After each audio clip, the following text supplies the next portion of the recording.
Episode 10. Jayla POV. She was walked into the once familiar pack house.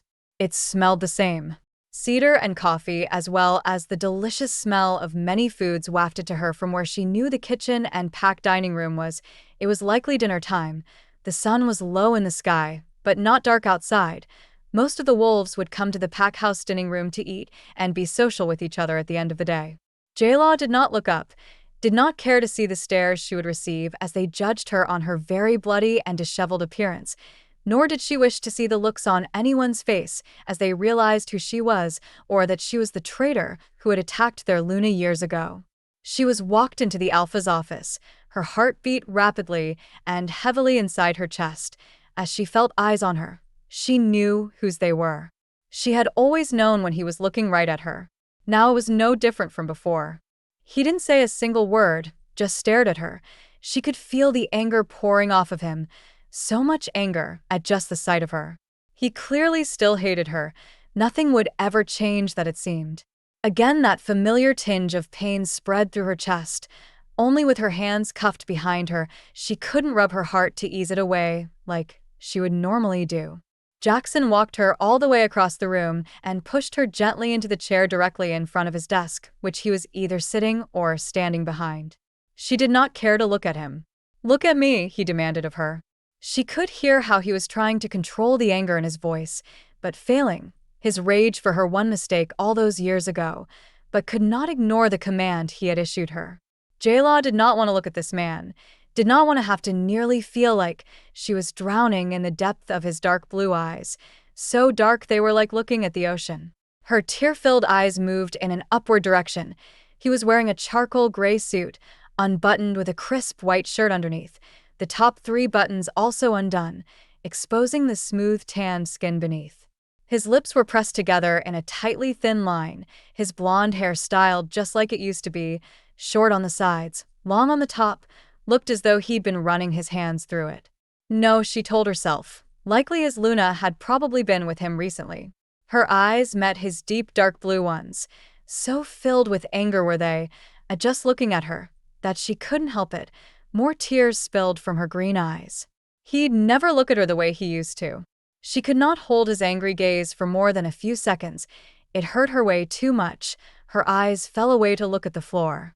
This man, the father of her children, hated her so much, his rage was barely contained.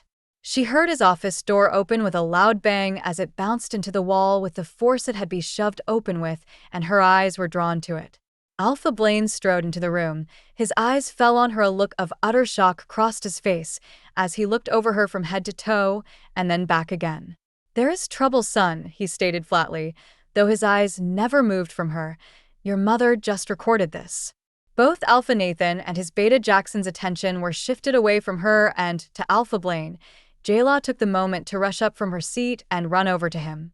Her former Alpha, he had not banished her, had not severed her from the pack. He must feel something, some compassion for her. She had to beg him for help. It was not beneath her to beg. Not at this point. Nothing was beneath her when it came to her children, and she would beg him for help to get back to them. Her children, his grandchildren, not that he knew that. But still she had to try, had to beg and plead.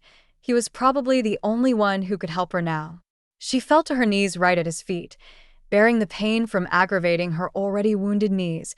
"Alpha Blaine, please, I beg you. Help me."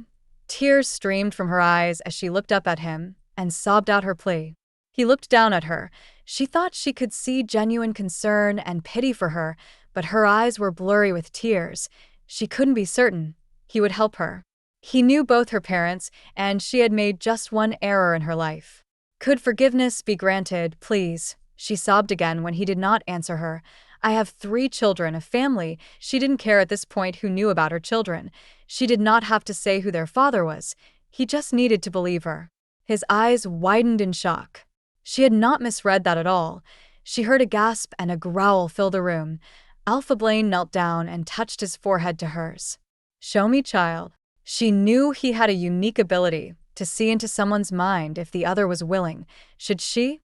Yes, she didn't care at this point. She had to make him believe her. She closed her eyes and pulled a mental image of her children into her mind, them playing in the living room like they did every day. She felt his mind reach out and grab it, pull it towards him to see for himself. It took less than a few seconds, and then he let the image go and stood up. "Please," she begged him again, bowing her head so low that her head touched the floor before his feet. "Don't let them become motherless. Get her up."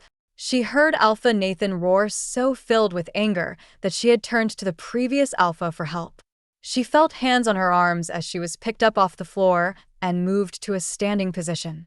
Beta Jackson's touch had been gentle when he had gotten her up. The wall-mounted TV turned on as Jackson brushed her blood-soaked hair from her face. She looked up into his gray eyes pleadingly and mouthed, "Please." It was no use unless Nathan told him to release her. She was going nowhere, it seemed. She would remain his prisoner, regardless that she had just proved she did have children, until he saw fit.